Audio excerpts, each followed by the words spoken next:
Hello everyone, welcome to Sri Narayana Guru Open University BA English first semester class, History of Britain, Block 1, Unit 3, Anglo-Saxon. So, this unit is to understand the Anglo-Saxon era in British history and focus on the key aspects shaping the period, such as the invasion and the settlement of Angles, Saxons and Jutes from the early 5th century to 1066 AD. Historians like Gildas and Bede provide insights to their migration. The era witnessed a shift from Roman influence to a Germanic way of life, including the adaptation of Christianity. To have a better understanding of Anglo-Saxon kingdoms, formation, administration, society and culture, as well as historical sources like artifacts, manuscripts and the archaeological findings. This understanding highlights the foundation of modern England and its rich heritage. So moving to the topic, Anglo-Saxon. അപ്പോൾ ഈ Anglo-Saxon നമ്മൾ ഇതിൻ്റെ ഒരു ഹിസ്റ്ററിയും കാര്യങ്ങളൊക്കെ പറയുന്നതിന് മുമ്പ് ആരായിരുന്നു ആംഗ്ലോ-സാക്സൺ എന്നുള്ളതിനെ കുറിച്ചിട്ട് നമുക്കൊരു ധാരണ വേണം. Okay, so who were the Anglo-Saxons? The origin of the English literature or the language can be traced back to the migration of the Germanic tribes such as the Angles, Saxons and Jutes into the various parts of Britain in 449 AD after the fall of Roman. അപ്പം ഈ Roman എംപയറിന്റെ ഡിക്ലൈനിന് ശേഷം അല്ലെങ്കിൽ Roman എംപയറിന്റെ ഒരു പീരീഡിന് ശേഷം വന്നിട്ടുള്ളൊരു German tribes ആണ്, Germanic tribes, ബ്രിട്ടനിൽ വന്നൊരു Germanic tribes ആണ് ആംഗിൾസ്, സാക്സൺസ് ആൻഡ് ജൂട്ട്സ്. ഈ ട്രൈബ്സ് ആണ് എന്ത് പറയുന്നത്, ആംഗ്ലോ-സാക്സൺസ് എന്ന് പറയുന്നത്. ഓക്കെ, അപ്പം ഇവരുടെ മൈഗ്രേഷൻ, ബ്രിട്ടനിലേക്കുള്ള ഇവരുടെ മൈഗ്രേഷന് ശേഷമാണ് ഇംഗ്ലീഷ് ലാംഗ്വേജിന്റെ ഒറിജിൻ എന്ന് പറയുന്നത്. So the Anglo Saxon conquest marks the beginning of English history. അപ്പം ഈ ആംഗ്ലോ-സാക്സൺ കോൺക്വസ്റ്റ് ആണ് ഇംഗ്ലീഷ് ഹിസ്റ്ററിയുടെ തുടക്കത്തിന് കാരണമാവുന്നത്, അല്ലെങ്കിൽ ഇംഗ്ലീഷ് ഹിസ്റ്ററി തുടങ്ങാൻ കാരണമാവുന്നത് ഈ ആംഗ്ലോ-സാക്സൺ കോൺക്വസ്റ്റ് ആണ്. So with diverse Germanic tribes, അപ്പം വിവിധ ജർമാനിക് ട്രൈബ്സ് മൈഗ്രേറ്റ് ചെയ്യാൻ തുടങ്ങി. അങ്ങനെയാണ് ഈ ഇംഗ്ലീഷ് ഹിസ്റ്ററിയിൽ എന്താ പറയാ ആംഗ്ലോ-സാക്സൺ കോൺക്വസ്റ്റ് കാരണം ഇംഗ്ലീഷ് ഹിസ്റ്ററി തുടങ്ങുകയാണെന്നാണ് പറയുന്നത്. Okay, 5th to 6th century വരെ ഇവരുടെ ഒരു മൈഗ്രേഷൻ പ്രോസസ്സ്, അല്ലെങ്കിൽ ഇവര് മൈഗ്രേറ്റ് ചെയ്തുകൊണ്ടേയിരുന്നു. 6th സെഞ്ചുറി വരെ ഈ ഒരു migration നീണ്ടുകൊണ്ടേയിരുന്നു.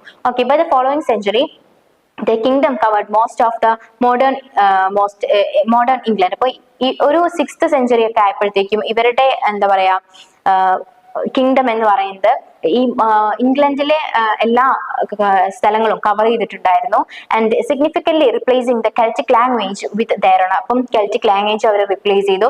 Angles, Saxons from Germany. ഇപ്പൊ ആംഗിൾസും സാക്സൺസും ജർമ്മനിയിൽ നിന്നാണെന്നുണ്ടെങ്കിൽ ജൂട്ട്സ് നോർത്ത് പാർട്ടിൽ നിന്നാണ്. ഓക്കെ, ഒറിജിനേറ്റ് ചെയ്തത്. The term Anglo Saxon refer for Germanic tribes. അപ്പോൾ ഈ ആംഗ്ലോ-സാക്സൺ ജർമൻസ്, ഈ ട്രൈബ്സ് റെഫർ ചെയ്യുന്നത് 4 ട്രൈബ്സിനെയാണ്, ജർമ്മനിക് ട്രൈബ്സിനെയാണ്, which came to the British Isles from the modern day Denmark and northern Germany. Okay, the angles, the Saxons and the Jutes and the Frisians. Okay, the Angles and the Saxons were the most powerful Germanic tribes to conquer Britain. അപ്പം ഈ ആംഗിൾസും സാക്സൺസും ആണ് the most powerful tribes എന്ന് പറയുന്നത്. ഇവര് Britannia conquer ചെയ്യാണ് ചെയ്യുന്നത് and contributed most to develop of Angle land or England. അപ്പം ഇന്നത്തെ ഇംഗ്ലണ്ടിന് അല്ലെങ്കിൽ അന്നത്തെ ആംഗിൾ ലാൻഡിന്, അവരുടെ ആംഗിൾ ലാൻഡിന് ഒരുപാട് ഡെവലപ്മെന്റ്സ് ഒക്കെ അവര് കാരണം ഉണ്ടായിട്ടുണ്ട്. Okay, the period is called the Anglo Saxon period. അപ്പൊ ഈ ഒരു പീരീഡിനാണ് ആംഗ്ലോ-സാക്സൺ പീരീഡ് എന്ന് പറയുന്നത്. അപ്പം ഇവരുടെ ചീഫ് ഓക്യുപ്പേഷൻ എന്ന് പറയുന്നത് ഫാമിംഗ്, ഫിഷിംഗ് ആൻഡ് ട്രേഡിംഗ്. ഇതൊക്കെയായിരുന്നു ഇവരുടെ മേജർ അല്ലെങ്കിൽ ഓക്യുപ്പേഷൻ, ചീഫ് ഓക്യുപ്പേഷൻ എന്ന് പറയുന്നത്. ഓക്കെ, ഇവരെ 3 ഗ്രൂപ്പായിട്ട് ഡിവൈഡ് ചെയ്തിട്ടുണ്ട്. Nobles, ഫ്രീമാൻസ് and serves, SERFS, serves. ഇങ്ങനെ 3 ഗ്രൂപ്പായിട്ട് ഡിവൈഡ് ചെയ്തിട്ടുണ്ട്.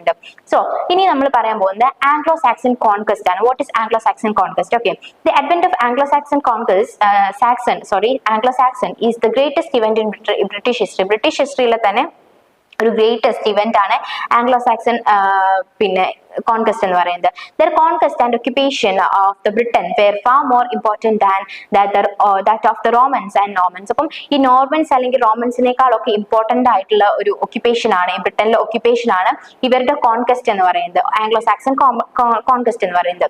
ദ ബ്രിട്ടൻസ് എന്ന് പറയുമ്പോൾ BRITONS, ആ ബ്രിട്ടൻസ് ആണ് കേട്ടോ.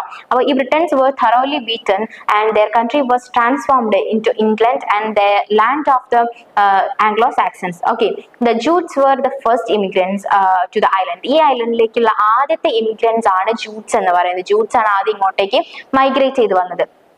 അപ്പം ഈ ജൂട്ട്സ് ബ്രിട്ടനിലേക്ക് മൈഗ്രേറ്റ് ചെയ്ത് വരുന്നത് 499 AD 499 AD ഇവര് മൈഗ്രേറ്റ് ചെയ്ത് വരുന്നത് due to Picts and the Scots invasion. അപ്പം ഈ പിന്നെ ബ്രിട്ടൻ പിക്സും സ്കോട്ടും ഇൻവേഡ് ചെയ്യാണ്. ആ ടൈമിന് വോർട്ടിജൻ എന്ന് പറയുന്ന ഒരു കിങ്, അന്നത്തെ അവിടുത്തെ കിങ് ഉണ്ടായിരുന്നു. അദ്ദേഹം എന്ത് ചെയ്യാണ്, നമ്മുടെ ജൂട്ട്സിന്റെ അടുത്ത് ഹെൽപ്പ് ചോദിക്കുകയാണ്. ഇവരുടെ ഇൻവേഷൻ തടയാൻ വേണ്ടിയിട്ട് ജൂട്ട്സിന്റെ അടുത്ത് ഹെൽപ്പ് ചോദിക്കുകയാണ്. അപ്പം ഈ കിങ്ങിനോ അല്ലെങ്കിൽ കിങ്ങിന്റെ എന്താ പറയാ സോൾജേഴ്സിനൊന്നും ഇവരെ തിരിച്ച് അറ്റാക്ക് ചെയ്യാൻ കഴിയാത്തത് കൊണ്ടാണ് നമ്മൾ ജൂട്ട്സിന്റെ അടുത്ത് ഈ കിങ് എന്ത് ചെയ്യുന്നത്, ഹെൽപ്പ് ചോദിക്കുന്നത്. അങ്ങനെ ഈ ജൂട്ട്സ് എന്ത് ചെയ്യുന്നു, ബ്രിട്ടനിലേക്ക് വരുന്നു. അവർക്ക് Britain they like Britain, okay, they like Britain, ബ്രിട്ടന് അവർക്ക് ഇഷ്ടമായി. അങ്ങനെ അവരെന്ത് ചെയ്യാണ്, ഈസ്റ്റ് ഇംഗ്ലണ്ട്, സൗത്ത് ഈസ്റ്റ് ഇംഗ്ലണ്ടിലെ കെന്റില് അവര് സെറ്റിൽ ആവാണ് ചെയ്യുന്നത്. Okay, moving on. This Jutes was soon followed by other continental barbarian groups. അപ്പൊ ഈ ജൂട്ട്സ് വന്നതോടെ ഇവരുടെ പിന്നാലെ വേറെ ബാർബറിയൻ ഗ്രൂപ്പ്സ് ഒക്കെ വരികയാണ്. ആൻഡ് അവരെയാണ് സാക്സൺസ് എന്ന് പറയുന്നത്. Okay, they settle down in 3 regions. അപ്പൊ ഇവര് 3 റീജിയൻസിലായിട്ടാണ് സെറ്റിൽ ചെയ്തത്. സസെക്സ്, എസെക്സ് ആൻഡ് വെസെക്സ്, ഇങ്ങനെ 3 റീജിയൻസിൽ ഇവര് സെറ്റിൽ ചെയ്യാണ്. And after a very successful battle at Deorham, ഈ ഡോറാം എന്നുള്ള ബാറ്റിൽ യുദ്ധത്തിന് ശേഷം അവര് അവിടെ സെറ്റിൽ ചെയ്യാണ്. 577 AD ഈ ഇത് നടക്കുന്നത്. ഓക്കെ, അപ്പം ഈ ഒരു ബാറ്റിൽ എന്ന് പറയുന്നത് ബ്രിട്ടൻസും സാക്സൺസും തമ്മിലുള്ള ബാറ്റിലാണ് കേട്ടോ. ദ ബ്രിട്ടൻസ് BRITONS, ആ ബ്രിട്ടൻ ആണ്.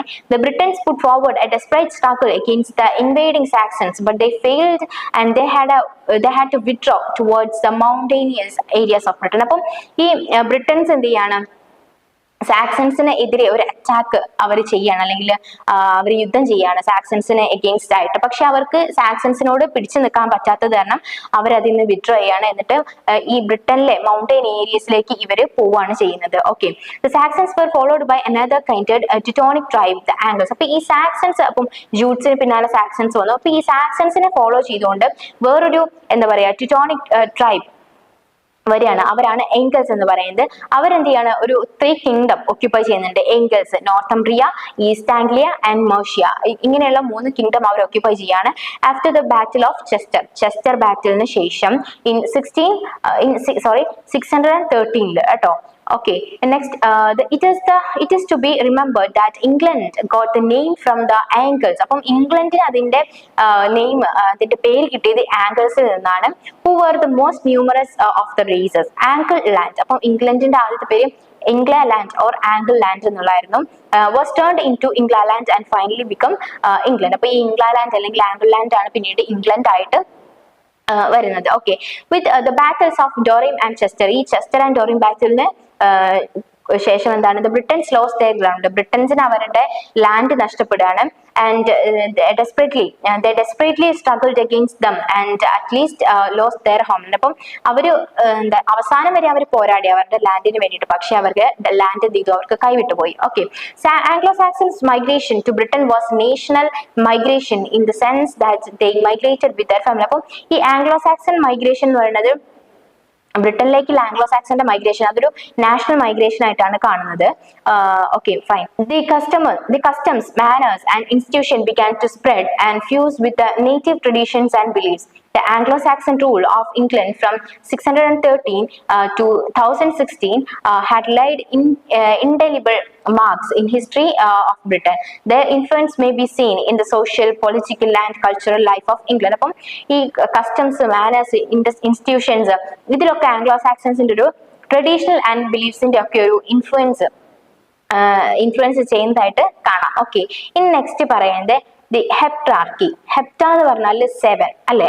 അപ്പം 7 കിങ്ഡംസ് അല്ലെങ്കിൽ 7 കിങ്സിനെ കുറിച്ചാണ് ഇനി പറയുന്നത്. The rule of 7 Kings. Okay, Anglo-Saxon occupation of Britain was a phenomenon that spread over a long period. അപ്പം ഈ ആംഗ്ലോ-സാക്സൺ, ബ്രിട്ടനിലെ ആംഗ്ലോ-സാക്സൺ occupation എന്ന് പറയുന്നത് ഒരു ലോങ് പീരീഡ് ആയിരുന്നു അല്ലെ.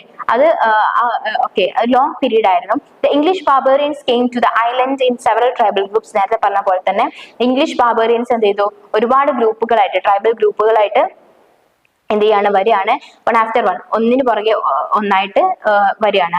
And by AD 600 the Anglo Saxon occupied most of England. ഇംഗ്ലണ്ടിന്റെ ഒരു പാർട്ട് അല്ലെങ്കിൽ ഇംഗ്ലണ്ടിന്റെ ഭാഗങ്ങളും എന്ത് ചെയ്യാണ്, നമ്മുടെ ആംഗ്ലോ സാക്സൺസ് ഓക്യുപ്പൈ ചെയ്യാണ്. They chief conquered provinces and established independent kingdom. The Saxons kingdom were always at war with one another. അപ്പൊ ഈ സാക്സൺ കിങ്ഡം എന്ന് പറയുന്നത് എപ്പോഴും ഒന്നല്ലെങ്കിൽ വേറൊരു ഗ്രൂപ്പുമായിട്ട് അല്ലെങ്കിൽ കിങ്ഡംസുമായിട്ട് എപ്പോഴും യുദ്ധത്തിലായിരിക്കും. In course of the time smaller kingdoms were conquered and annexed by the larger ones. അപ്പം ഈ സ്മോളർ കിങ്ഡംസ് ലാർജർ കിങ്ഡംസും തമ്മിലുള്ള ഒരു വാർ ആയിരിക്കും. പക്ഷെ അവിടെ എന്താവുന്ന വെച്ചാൽ ഈ സ്മോളർ കിങ്ഡംസ് എന്ത് ചെയ്യും, ഡിഫീറ്റ് ആവും. ഓക്കെ, അവർ പരാജയപ്പെട്ടു പോകും. അങ്ങനെ ലാർജർ വൺസ് കോൺകർ ചെയ്യും. ഓക്കെ, അപ്പം many native Britons escaped from the invasion and fled to Wales, Scotland, Cornwall and Ireland. അപ്പം ഒരുപാട് നേറ്റീവ് ബ്രിട്ടൻസ് എന്ത് ചെയ്തിട്ടുണ്ട്, ഈ ഒരു ഇൻവേഷൻ പീരീഡിൽ അവര് വെയിൽസിലേക്കും സ്കോട്ട്ലാൻഡിലേക്കും കോൺവാൾ ആൻഡ് അയർലൻഡിലേക്കും ഒക്കെ എസ്കേപ്പ് ചെയ്ത് പോയിട്ടുണ്ട്. By the 7th century England consisted of 7 kingdoms. അപ്പം 7th centuryയിൽ ഇംഗ്ലണ്ട് എന്തായി, 7 kingdom ആയിട്ട് കൺസിസ്റ്റ് ചെയ്തു. അതാണ് ഹെട്രാർക്കി എന്ന് നേരത്തെ പറഞ്ഞത്. Okay, which competed each other for supremacy. ഇതിൽ ഓരോന്നും സുപ്രീമസിക്ക് വേണ്ടിയിട്ടാണ് കോമ്പീറ്റ് ചെയ്തത്. Okay, they were Northumbria. അവരെ ഏതൊക്കെയാന്ന് ചോദിച്ചാൽ Northumbria, East Anglia, Mercia, Wessex, Sussex, Essex and Kent. അപ്പം ഇതൊക്കെയാണ് ആ 7 kingdom എന്ന് പറയുന്നത്. The first 3 were Anglian. അപ്പോൾ ആദ്യം പറഞ്ഞ 3 ആംഗ്ലിയൻ ആണ്. പിന്നെ വരുന്ന 3 എന്ന് പറയുന്നത് സാക്സൺസ് ആണ്. ലാസ്റ്റ് വരുന്നത് ജൂട്ട്സ് ആണ്. അപ്പൊ ഈ ഹെപ്ട്രാർക്കിക് കിങ്ഡംസ് എന്ന് പറയുന്നത് എല്ലാവരും സുപ്രീമസിക്ക് വേണ്ടിയിട്ടാണ് ഫൈറ്റ് ചെയ്യുന്നത്. ഓക്കെ, അവർ കോമ്പീറ്റ് ചെയ്യുന്നത്. അപ്പം ഈ ഒരു എന്താ പറയാ കിങ്ഡം എന്ന് പറയുന്നത് വീക്കർ നൈബേഴ്സ്, അവരുടെ തൊട്ടടുത്തുള്ള വീക്കർ ആയിട്ടുള്ള കൺട്രീസ് അല്ലെങ്കിൽ പ്രൊവിൻസസ് എന്ത് ചെയ്യും, ഇവര് കോൺകർ ചെയ്യും, ഇവർ കൺട്രോൾ ചെയ്യും.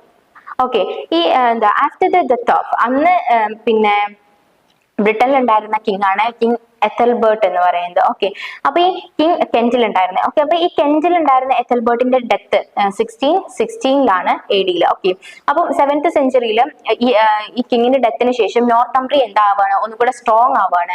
അങ്ങനെ മേർഷ്യ എന്ന് പറയുന്നത് ഒരു ഡോമിനന്റ് കൺട്രി ആവാണ് അണ്ടർ ദ കിങ് ഓഫയുടെ അണ്ടറിൽ എന്ത് ചെയ്യാണ്, ഒരു ഡോമിനന്റ് ആവാണ് മേർഷ്യ എന്ന് പറയുന്നത്. Offa was the first to call himself king of the English. അപ്പം ദ കിങ് ഓഫ എന്ന് പറയുന്ന കിങ് അദ്ദേഹത്തെ സ്വയം വിളിക്കുന്നത് കിങ് ഓഫ് ഇംഗ്ലീഷ് എന്നാണ്. Okay, in the beginning of the 9th century, 9th centuryയുടെ തുടക്കത്തില് വെസെക്സ് എന്ന് പറയുന്നത് the West Saxon kingdom under Egbert, king എഗ്ബർട്ടിന്റെ അണ്ടറിലായിരുന്നു ഈ വെസെക്സ് അല്ലെങ്കിൽ വെസ്റ്റ് സാക്സൺ കിങ്ഡം എന്ന് പറയുന്നത്. ഇവര് സുപ്രീം ആയി തുടങ്ങി. മേർഷ്യ എന്ത് ചെയ്തു, കിങ് എഗ്ബർട്ട് മാർഷ്യയെ ഡിഫീറ്റ് ചെയ്തു, മാർഷ്യ കോൺകർ ചെയ്തു 1825 AD. അങ്ങനെ gradually he brought other kingdoms under control. അങ്ങനെ ക്രമേണ എന്ത് ചെയ്തു, കിങ് എഗ്ബർട്ട് വന്നിട്ട് ബാക്കിയുള്ള എല്ലാ കിങ്ഡംസിനെയും എഗ്ബർട്ടിന്റെ അണ്ടർ കൺട്രോളിൽ ആക്കി. Okay, the rule of Wessex deferred from that of the other Saxon kingdom. അപ്പം ഈ റൂൾ ഓഫ് വെസെക്സ്, ഈ വെസെക്സിന്റെ റൂൾ എന്ന് പറയുന്നത് ബാക്കിയുള്ള കിങ്ഡംസിനെ വെച്ച് നോക്കുമ്പോൾ അല്ലെങ്കിൽ ഭയങ്കര ഡിഫറെന്റ് ആണ്. The supreme of the Wessex proved permanent. The result was that all Saxon kingdoms except Wessex were weakened considerably. അപ്പം വെസെക്സിനെ വെച്ച് നോക്കുമ്പം മറ്റുള്ള എന്താ പറയാ പ്രൊവിൻസസ് എന്താണ് വീക്കായി തുടങ്ങി എന്നാണ് പറയുന്നത്. ഓക്കെ, ബാക്കിയുള്ള കിങ്ഡംസ് സാക്സൺ കിങ്ഡംസ് വെസെക്സ് ഒഴിച്ചുള്ള ബാക്കിയുള്ള സാക്സൺ കിങ്ഡംസ് ഒക്കെ വീക്ക് ആയി തുടങ്ങി. The successors of Egbert were strong rulers and Wessex become dominant under the king Alfred the Great. അപ്പം ഈ കിങ് എഗ്ബർട്ടിന്റെ സക്സസേഴ്സ് ഭയങ്കര സ്ട്രോങ് റൂളേഴ്സ് ആയിരുന്നു. അപ്പൊ തന്നെ എന്താ പറയാ വെസെക്സ് എന്ന് പറയുന്നത് ഒരു ഡോമിനന്റ് ആയിട്ട് മാറാണ്, ഡോമിനന്റ് പവർ ആയിട്ട് മാറാണ് under the king Alfred the Great. പിന്നീട് എന്താണ് എഗ്ബറിന് ശേഷം കിങ് ആൽഫ്രഡ് ദ ഗ്രേറ്റ് വന്നു. അപ്പോൾ എന്തായി, വെസെക്സ് ഒന്നും കൂടെ ഡോമിനന്റ് പവർ ആയി. Okay, Alfred the Great West Saxon king ആണ് ആൽഫ്രഡ് ദ ഗ്രേറ്റ് എന്ന് പറയുന്നത്. During his reign the Saxon had their own golden age. അപ്പം ഈ കിങ് ആൽഫ്രഡ് ദ ഗ്രേറ്റിന്റെ റെയിൻ എന്ന് പറയുന്നത് സാക്സൺസിന്റെ ഗോൾഡൻ ഏജ് ആണെന്നാണ് പറയുന്നത്. He saved England from the conquest by Vikings England conquer ചെയ്യുന്നതിൽ നിന്നും നമ്മുടെ ഇംഗ്ലണ്ടിനെ സേവ് ചെയ്തത് കിങ് ആൽഫ്രഡ് ദ ഗ്രേറ്റ് ആണ് എന്ത് ചെയ്തത്, സേവ് ചെയ്തത്. ഹി വാസ് ഇൻഡിഫീറ്റഡ് ഇൻഡിഫീറ്റബിൾ ഇൻഡിഫീറ്റബിൾ എന്ന് പറഞ്ഞാൽ തോൽപ്പിക്കാൻ കഴിയാത്തതെന്നാണ് അർത്ഥം. അപ്പോൾ ഹി വാസ് എൻ ഇൻഡിഫാറ്റിഗബിൾ സോൾജിയർ. അദ്ദേഹം അത്ര പെട്ടെന്ന് ആർക്കും തോൽപ്പിക്കാൻ പറ്റാത്തൊരു സോൾജിയർ ആയിരുന്നു. And able commander and a clever statesman. Okay, with his strong will and determination he preserved the unity of England. അപ്പം ഈ പിന്നെ കിങ് ആൽഫ്രഡിന്റെ ഒരു പ്രത്യേകത എന്താണെന്ന് വെച്ചാല് അദ്ദേഹം വന്നിട്ട് ഇംഗ്ലണ്ടിന്റെ യൂണിറ്റി എന്ന് പറയുന്നത് വെൽ പ്രിസർവ്ഡ്, അദ്ദേഹം അത് എപ്പോഴും കാത്തു സൂക്ഷിച്ചിരുന്നു എന്നുള്ളതാണ്. He established A strong army, constructed fortress along with south cost and built up fleet of ships. Fleet എന്ന് പറഞ്ഞാല് ഗ്രൂപ്പ്, കൂട്ടം എന്നുള്ളൊരു മീനിങ് ആണ് വരുന്നത്. അപ്പം ഈ സൗത്ത് കോസ്റ്റില് പുള്ളി വന്നിട്ട് ഒരു സ്ട്രോങ് ആർമി, അതുപോലെ തന്നെ ഒരുപാട് ഫോർട്രസ് കോട്ടകളും അതുപോലെ തന്നെ ഷിപ്സ് ഒക്കെ എന്ത് ചെയ്തു, ബിൽഡ് ചെയ്തു എന്നാണ് പറയുന്നത്. He also build fortified town. അപ്പം ഈ കിങ് ആൽഫ്രഡ് വന്നിട്ട് ഫോർട്ടിഫൈഡ് ടൗൺസ്, അതായത് ടൗൺസ് വന്നിട്ട് ഫോർട്ടിഫൈ ചെയ്തിട്ടുണ്ടായിരുന്നു. അതിന് പറയുന്ന പേരാണ്, it's called burghs, BURGHS. Okay, burghs. അപ്പം which became thriving trading centre. അപ്പൊ ഈ ബർഗ്സ് എന്ന് പറയുന്നത് ട്രേഡിംഗ് സെന്റേഴ്സ് ആണ്. He defeated the Danes and laid strong foundation for the security and defence to the country. അപ്പം ഡെയിൻസിനെ തന്നെയാണ് നമ്മള് വൈക്കിങ്സ് എന്ന് പറഞ്ഞപ്പോൾ ഇവരെ ഡിഫീറ്റ് ചെയ്തു. അതുപോലെ തന്നെ അവരുടെ കൺട്രി, ഇപ്പം ആൽഫ്രഡിന്റെ കൺട്രിയുടെ സേഫ്റ്റിക്കും അതുപോലെ തന്നെ ഡിഫൻസിനുമായിട്ട് ഒരു സ്ട്രോങ് ഫൗണ്ടേഷനും ഉണ്ടാക്കി. Okay, by the help of, എങ്ങനെയാണ് ഉണ്ടാക്കിയത്? By the help of his standing army and navy. നേവിയുടെയും ആർമിയുടെയും സഹായത്തോടെയാണ് ഈ ഒരു ഡിഫൻസ് അല്ലെങ്കിൽ ഒരു സെക്യൂരിറ്റി ഉണ്ടാക്കുന്നത്. Okay, he restricted the attack of the enemies in sea. അപ്പം കടൽ മാർഗം വരുന്ന അറ്റാക്സ്, എനിമീസിന്റെ അറ്റാക്സ് എന്ത് ചെയ്തു? നേവി വഴി തടഞ്ഞു എന്നാണ് പറയുന്നത്. As a warrior, administrator and scholar, Alfred towered above all his contemporaries. അപ്പം ഒരു വാരിയർ, അഡ്മിനിസ്ട്രേറ്റർ, സ്കോളർ, എഡ്യൂക്കേറ്റർ, ഏതൊരു ആസ്പെക്റ്റിൽ എടുത്തു നോക്കിക്കഴിഞ്ഞാലും ആൽഫ്രഡ് അദ്ദേഹത്തിന്റെ കണ്ടംപററീസിനെക്കാളും മുകളിലാണെന്നാണ് പറയുന്നത്. അപ്പം in many respects Alfred deserves to be called the Great. അപ്പം ആൽഫ്രഡ് ദ ഗ്രേറ്റ് എന്നാണ് നമ്മൾ പറയുന്നത്, അല്ലെ? അപ്പം ആ ഒരു ദ ഗ്രേറ്റ് എന്നുള്ളത് വിളിക്കാൻ അദ്ദേഹം എന്തുകൊണ്ടും ഡിസേർവ് ആണെന്നാണ് പറയുന്നത്. അപ്പം ഇംഗ്ലീഷ് ഹിസ്റ്ററിയിൽ അങ്ങനെ വിളിക്കപ്പെടുന്ന ഒരേ ഒരു റൂളറേ ഉള്ളൂ, അത് ആൽഫ്രഡ് ദ ഗ്രേറ്റ് ആണ്. Alfred ruled England between 871 and 901 AD. Alfred England ഭരിക്കുന്നത് ഈ ഒരു ടൈം ലൈനിലാണ്, ഈ ഒരു പീരീഡിലാണ്. Being an ideal ruler, he took several measures to promote the welfare of people. അപ്പം ഒരു റൂളർ ആയതുകൊണ്ട് തന്നെ അദ്ദേഹം എന്ത് ചെയ്തിരുന്നു? അദ്ദേഹത്തിന്റെ അദ്ദേഹത്തിന്റെ ജനങ്ങളുടെ ക്ഷേമത്തിന് വേണ്ടിയിട്ട് ഒരുപാട് കാര്യങ്ങൾ ചെയ്തിട്ടുണ്ടായിരുന്നു. ഓക്കെ, അങ്ങനെ ഈ പിന്നീട് അങ്ങോട്ട് ഡെയിൻസ് അഥവാ വൈക്കിങ്സ് എന്ത് ചെയ്യാണ്? വൈക്കിങ്സിനെ തോൽപ്പിക്കാൻ, ഡിഫീറ്റ് ചെയ്യാൻ ഇമ്പോസിബിൾ ആണ് എന്ന് നമ്മുടെ ആൽഫ്രഡ് റിയലൈസ് ചെയ്യാണ്. അപ്പം അതുകൊണ്ട് തന്നെ അതൊരു വലിയ യുദ്ധത്തിലേക്ക് കൊണ്ടുപോകാൻ ആൽഫ്രഡിന് താല്പര്യമില്ലാത്തതുകൊണ്ട് തന്നെ ഒരു പീസ്ഫുൾ സെറ്റിൽമെന്റിന്, അതായത് ഒരു സമാധാന ചർച്ചയ്ക്ക് അവരെന്ത് ചെയ്യാണ്? തുടക്കം കുറിക്കുകയാണ്. അങ്ങനെ ആ ഒരു ട്രീറ്റിൽ, ആ ഒരു പീസ്ഫുൾ സെറ്റിൽമെന്റില് എന്താ പറയുന്നതെന്ന് വെച്ചാല് ഡെയിൻസ് എന്ത് ചെയ്യാണ്? ഇവര് ഒരു എഗ്രിമെന്റ് വെക്കുകയാണ്. അതായത് സെൻട്രൽ പാർട്ട് ഓഫ് ഇംഗ്ലണ്ട് എന്ന് പറയുന്നത് ഡെയിൻസിന് അല്ലെങ്കിൽ വൈക്കിങ്സിന് കൊടുക്കുകയാണ് ചെയ്യുന്നത്. And okay, thus warlike Danes and Danes or Vikings were changed into peaceful settlement. അപ്പം ഇവരൊരു കോംപ്രമൈസ് ടോക്ക് ഉണ്ടായതുകൊണ്ട് തന്നെ ഒരു യുദ്ധം അവിടെ ഒഴിവാവാണ്. But the terms of the treaty of Wedmore എന്ന് പറഞ്ഞ ട്രീറ്റി, ഓക്കെ, അത് നോട്ട് ചെയ്ത് വെക്കണം. Treaty of Wedmore, the Danes embraced the religion of Alfred and thus the parliament union of the Saxons and Danes were rendered possible. അപ്പോൾ ഈ ഒരു treat of വെഡ്മോർ കൊണ്ട് അവരെന്ത് ചെയ്യാണ്? യൂണിയൻ, ഒരു സാക്സൺസും ഡെയിൻസും തമ്മിലൊരു യൂണിയൻ ആവാണ് ചെയ്യുന്നത്. പെർമനന്റ് യൂണിയൻ ഉണ്ടാവാണ് അവരുടെ ഇടയിൽ, ഒരു പെർമനന്റ് യൂണിയൻ ഉണ്ടാവാണ് ചെയ്യുന്നത്. വാറ് ഇല്ലാണ്ടായി ഒരു പെർമനന്റ് യൂണിയൻ ഉണ്ടാവാണ് ചെയ്യുന്നത്. He invited craftsman and scholars to his court. അപ്പം ആൽഫ്രഡ് എന്ത് ചെയ്യാണ്? പുറത്തുനിന്ന് ഒരുപാട് സ്കോളേഴ്സിനെയും അതുപോലെ തന്നെ ക്രാഫ്റ്റ്മാനെയൊക്കെ അദ്ദേഹത്തിന്റെ കൊട്ടാരത്തിലേക്ക് ഇൻവൈറ്റ് ചെയ്യാണ്. എന്തിനു വേണ്ടിയിട്ടാന്ന് വെച്ചാല് പ്രൊപ്പഗേഷൻ, അതായത് റിലീജിയന്റെ പ്രൊപ്പഗേഷന് വേണ്ടിയിട്ട്. അതുപോലെ തന്നെ ഈ ഇൻസിസ്റ്റിംഗ് ദ ക്ലേർജി, അപ്പം ക്ലേർജീസിനെ ആൽഫ്രഡ് ഇൻസിസ്റ്റ് ചെയ്യുന്നുണ്ട്, നിർബന്ധിക്കുന്നുണ്ട്. എന്തിനു വേണ്ടിയിട്ടാന്ന് വെച്ചാല് ഈ റിലീജിയസ്, അതായത് ലാറ്റിൻ പഠിക്കാൻ വേണ്ടിയിട്ട്. ലാറ്റിൻ ലാംഗ്വേജ് എന്താ അതിന്റെ ഒരു സിഗ്നിഫിക്കൻസ് എന്ന് വെച്ചാല് ഈ ഒരു ലാംഗ്വേജ് എന്ന് പറഞ്ഞാൽ ചേർച്ചിന്റെ ലാംഗ്വേജ് ആണ്. അതുകൊണ്ട് ക്ലേർജീസ് അത് പഠിക്കണമെന്ന് നിർബന്ധമായിട്ടും കിങ് ആൽഫ്രഡ് പറയാണ്. Okay, in Anglo Saxon society A prosperous free man typical owned 6 to 100 acres land. അപ്പം ഈ ഒരു ആംഗ്ലോ സാക്സൺ സൊസൈറ്റിയിൽ ഒരു പ്രോസ്പെറസ് ഫ്രീമാൻ ഉണ്ടായിരുന്നു. അതൊരു ഗ്രൂപ്പാണ്, ഒരു നമ്മൾ lower class, upper class, middle class എന്നൊക്കെ പറയുന്ന പോലെ ഒരു ഗ്രൂപ്പാണ്. അതിലൊരു ഗ്രൂപ്പാണ് ഫ്രീമാൻ എന്ന് പറയുന്നത്. അപ്പം ഈ ഫ്രീമാൻസിന്റെ കയ്യിൽ 60 to 100 acres ലാൻഡ് ഉണ്ടാവും. ഓക്കെ, ഈ ലാൻഡിനെയാണ് 60 to 100 acres ലാൻഡ്. അപ്പം ഈ ലാൻഡിനെയാണ് നമ്മൾ ഹൈഡ് എന്ന് പറയുന്നത്. അപ്പം ഈ ടേം ഓർത്ത് വെക്കുക, ഹൈഡ്. ഇങ്ങനെ 3 ടേം ഉണ്ട്, ഹൈഡ്, 100 ആൻഡ് ഷെയർ. അപ്പം ഈ ഒരു 3 ടേം ഓർത്ത് വെക്കണം, ഹൈഡ് എന്ന് പറയുന്നത്. Okay, this land provided enough resources to their household and families comfort. അപ്പം അവർക്ക് ജീവിക്കാൻ ആവശ്യമായിട്ടുള്ള കാര്യങ്ങളെല്ലാം ഈ ഒരു ലാൻഡിൽ നിന്ന് അല്ലെങ്കിൽ ഈ ഒരു റിസോഴ്സിൽ നിന്ന് അവർക്ക് കിട്ടുമായിരുന്നു. അതുപോലെ തന്നെ it served as the fundamental unit of for administration. Okay, ഇനി പറയാൻ പോകുന്നത് 100 ആണ്. 100 hides formed a unit known as 100. Okay, ഈ 100 ഹൈഡ്സ് അല്ലെങ്കിൽ ഈ 100 ഹൈഡ്സിന്റെ ഒരു യൂണിറ്റിനെയാണ് നമ്മൾ എന്ത് പറയുന്നത്, ഈ 100 എന്ന് പറയുന്നത്. Okay, the unit had to supply a sufficient number of trained soldiers to the king when needed. അപ്പം ഈ കിങ്ങിന് എപ്പോഴെങ്കിലും അല്ലെങ്കിൽ കിങ്ങിന് എപ്പോഴാണോ ഒരു സോൾജിയേഴ്സ് ആവശ്യമായിട്ടുള്ളത്, അപ്പം ഇത്തരം ട്രെയിൻഡ് ആയിട്ടുള്ള സോൾജിയേഴ്സിനെ കിങ്ങിന് ആവശ്യമുള്ളപ്പം സപ്ലൈ ചെയ്യുക എന്നുള്ളതാണ് ഈ 100ന്റെ ഡ്യൂട്ടി എന്ന് പറയുന്നത്.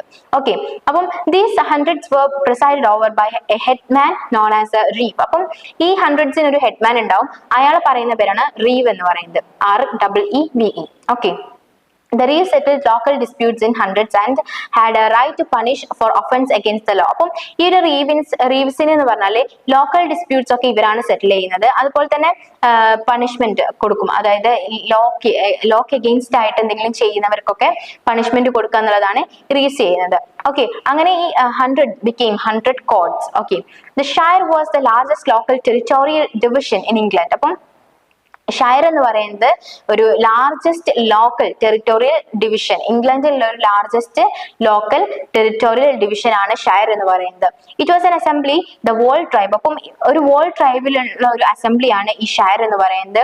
ഇത് എന്താ പറയാ, വർഷത്തിൽ 1-2 പ്രാവശ്യം മാത്രമേ ഈ അസംബ്ലി ഉണ്ടാവുള്ളൂ. ഈ അസംബ്ലി ആയിരിക്കും the final court of justice എന്ന് പറയുന്നത്. ഇതിന്റെ ഹെഡിനെ, ഷയറിനെ, ഈ ഹെഡ് ഓഫ് ഷയറിനെയാണ് ഷയർ റീവ് എന്ന് പറയുന്നത്. അപ്പം he was a senior official. അപ്പം ഈ ഷയർ എന്നുള്ളത് ഒരു സീനിയർ ഒഫീഷ്യൽ ആയിരിക്കും. അപ്പം with local responsibilities functioning under the king and the word has now become sheriff. ഇപ്പൊ ഈ ഷയർ എന്നുള്ള വേർഡാണ് പിന്നീട് ഷെരീഫ് ആയിട്ട് വന്നത്. Okay, shire was an administrative division about the 100 and existed in the time of Alfred the great and fully developed during the reign of Edgar. അപ്പം ഈ shire എന്നുള്ളത് അഡ്മിനിസ്ട്രേറ്റീവ് ഡിവിഷൻ, അതായത് 100ന് മുകളിലുള്ള ഒരു അഡ്മിനിസ്ട്രേറ്റീവ് ഡിവിഷൻ ആണ്. അപ്പോൾ ഇത് കിങ് ആൽഫ്രഡ് ദ ഗ്രേറ്റിന്റെ കാലത്തെ ഉണ്ടായിട്ടുള്ളൊരു ഇതാണ് ഈ ഷയർ എന്ന് പറയുന്നത്. പക്ഷെ അത് പിന്നീട് ഡെവലപ്പ് ചെയ്ത് വരുന്നത് കിങ് എഡ്ഗറിന്റെ കാലഘട്ടത്തിലാണ്. Now Anglo Saxon society, religion, culture and literature. ഇനി Anglo Saxon society, religion, culture, ലിറ്ററേച്ചറിനെ കുറിച്ചിട്ടാണ് നമ്മൾ പറയാൻ പോകുന്നത്. The Anglo Saxon society was hierarchical. നമ്മൾ നേരത്തെ പറഞ്ഞു ആംഗ്ലോ സാക്സൺ സൊസൈറ്റി എന്ന് പറയുന്ന ഹൈറാർക്കിലാണ്. നമ്മൾ ഈ ഹൈഡിന്റെയും 100ന്റെ ഒക്കെ കാര്യം പറഞ്ഞപ്പോൾ. ഓക്കെ, അപ്പം ഇതിന്റെ ടോപ്പിൽ എപ്പോഴും കിങ് ആയിരിക്കും ഉണ്ടായിരിക്കുക. ഈ സൊസൈറ്റി എന്ന് പറയുന്നത് 3 ഡിഫറെന്റ് ക്ലാസ് ആയിട്ട് ഡിവൈഡ് ചെയ്തിട്ടുണ്ട്: nobles, Freeman and slaves. Okay, അപ്പോൾ സ്ലേവ് എന്ന് പറയുന്നത് എല്ലാവർക്കും അറിയാം, നമ്മൾ വേറെ ആൾക്കാരെ സെർവ് ചെയ്യാൻ വേണ്ടിയിട്ട് ഉള്ളൊരു ഗ്രൂപ്പാണ് സ്ലേവ് എന്ന് പറയുന്നത്. അതുപോലെ തന്നെ ഫ്രീമാൻ എന്ന് പറയുന്നത് 2 ടൈപ്സ് ഉണ്ട്: ലാൻഡഡ് ഫ്രീമാനും ലാൻഡ്ലെസ് ഫ്രീമാനും. ഓക്കെ, അപ്പം ഈ ലാൻഡ്ലെസ് ഫ്രീമാൻ എന്ന് പറയുന്നത് ഒരു കൺട്രിയിൽ അല്ലെങ്കിൽ വേറൊരു ടൗണിൽ പോയിട്ട് ഡെയിലി വേജിന് പണിയെടുക്കുന്ന ആൾക്കാരാണ്, വർക്ക് ചെയ്യുന്ന ആൾക്കാരാണ് ലാൻഡ്ലെസ് ഫ്രീമാൻ എന്ന് പറയുന്നത്. ലാൻഡഡ് ഫ്രീമാൻ എന്ന് പറഞ്ഞാൽ ഇവർക്ക് നേരത്തെ പറഞ്ഞ പോലെ തന്നെ 60 to 100 acres ലാൻഡ് ഉണ്ടായിരിക്കും. ഓക്കെ, ഈ ഫ്രീമാൻസ് എന്ത് ചെയ്യുന്നുണ്ട്, ഒരു പൊളിറ്റിക്കൽ എക്കണോമിക്കൽ റൈറ്റ്സ് ഇവർ എൻജോയ് ചെയ്യുന്നുണ്ട്, അല്ലെങ്കിൽ അവർക്ക് അത് കിട്ടുന്നുണ്ട്. ഓക്കെ, നോബിൾ ഇനി പറയാൻ പോകുന്നത് നോബിൾസ് ആണ്. അപ്പൊ ഈ നോബിൾ എന്ന് പറയുന്നത് അവർ ലാൻഡ് ഓണേഴ്സ് ആണ്. പക്ഷേ ഈ ജർമൻസ് എന്ത് ചെയ്യാണ്, ഇവർക്ക് സിറ്റി ലൈഫ് ഒന്നും ഇഷ്ടമല്ലാത്തത് കൊണ്ട് റോമൻസ് ഉണ്ടാക്കിയിട്ടുള്ള വില്ലാസ്, അതുപോലെ തന്നെ ടൗൺസ് ഒക്കെ ഇവര് ജർമൻ ട്രൈബ്സ് എന്ത് ചെയ്യാണ്, ജർമൻ ഇൻവേഡേഴ്സ് ഡിസ്ട്രോയ് ചെയ്യാണ് ചെയ്യുന്നത്.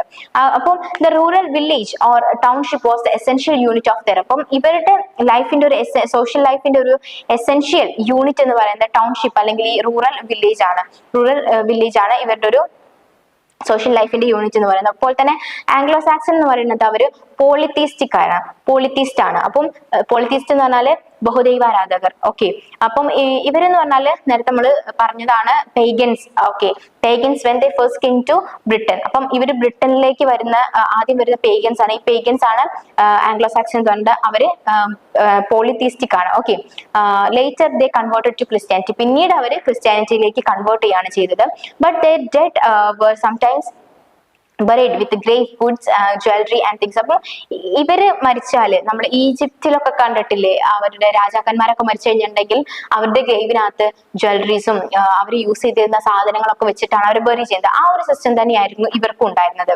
അപ്പം ഇവരിൽ ആരെങ്കിലും മരിച്ചു പോയി കഴിഞ്ഞാല് പിന്നെ ഗ്രേവിനകത്ത് എന്താ അവർ ഉപയോഗിച്ചിരുന്ന സാധനങ്ങള്, ജ്വല്ലറീസ്, തിങ്സ് ഒക്കെ അവർ ബറി ചെയ്യായിരുന്നു അതിന്റെ കൂടെ തന്നെ. ഓക്കെ, ഇനിയിപ്പം വാരിയസ് ചീഫ്സ്, അതായത് യോദ്ധാക്കള് അല്ലെങ്കിൽ അവരുടെ ചീഫ്സ് ഒക്കെയാണ് മരിച്ചതെന്നുണ്ടെങ്കിൽ അവരുടെ കൂടെ എന്ത് ചെയ്യും, ഒരു ഗോൾഡ് എംബ്രോയിഡഡ് ക്ലോത്ത് അത് അവര് വെക്കും, എന്നിട്ടാണ് അവർ ബറി ചെയ്യുന്നത്.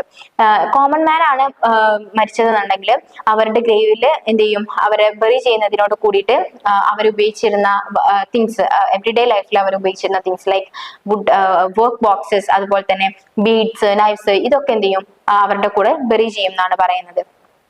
അപ്പം ഇതെല്ലാം കാണിക്കുന്നത് ഇവരെന്ത് ചെയ്തിരുന്നു, ആഫ്റ്റർ ലൈഫിൽ വല്ലാണ്ട് വിശ്വസിച്ചിരുന്ന ആളുകളാണ് ഈ ആംഗ്ലോ സാക്സൺ എന്ന് പറയുന്നത്. So hope you understand.